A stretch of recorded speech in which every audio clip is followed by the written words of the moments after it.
found an EF0 tornado, wind speeds of 85 miles per hour. We're looking at a path length of about 400 yards, and that translates to an area that's just to our north here from Iroquois Street down to Seneca and North Ontario Streets. Okay, how long has it been since they've had a tornado like this in this area? It's been quite a while. We've had at least a couple years since we've had a tornado. There was another one that went up from Oakdale to Bohemia to Ronkonkoma a few years ago. But this one is just a tad bit worse. We've seen trees down, power lines down. There's some siding that's been peeled off a few houses, backyard furniture that was in one house and now it's completely in another person's yard, that type of thing. And it's, we're looking at about 85 miles per hour of wind strength to do something like that. Okay, how do you determine it, other than looking at the models? Is that it, or do you have to come and assess the damage to determine? You absolutely do have to come and assess the damage, because what you want to look for is wind in a convergent pattern. In this particular case, on the south side of this area, the damage and the trees were actually falling in a northeast direction, whereas we go further up over here and things are more into like a southeast direction. So there was definitely more of a convergent pattern. We didn't see what we would call a divergent pattern, where it's actually spread out over a large area. A lot of meteorologists kind of saying, oh, okay, we thought it was just the straight line winds, and really strong straight line winds. What's the difference? Yes, again, it would be the pattern by which the damage actually comes together as opposed to going apart.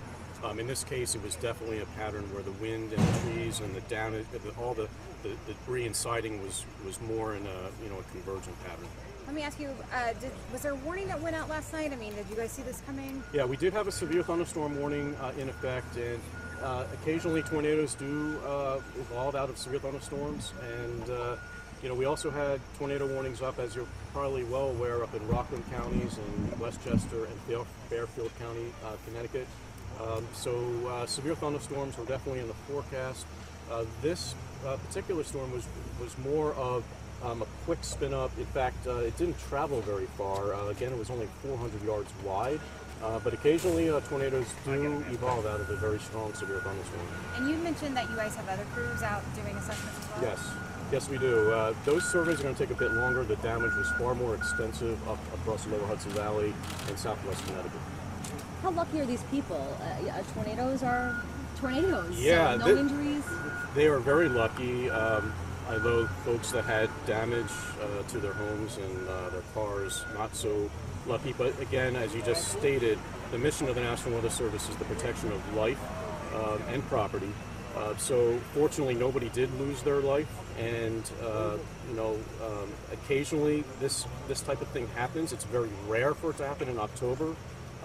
We would have to go back and take a look at our climatological records to see exactly when the last time we had tornadoes on Long Island in October. Very unusual, but we did have a very warm, unstable air mass across the area yesterday, and with the cold front that came through the area, it was enough to produce the severe weather. All right. Great, thank you so much.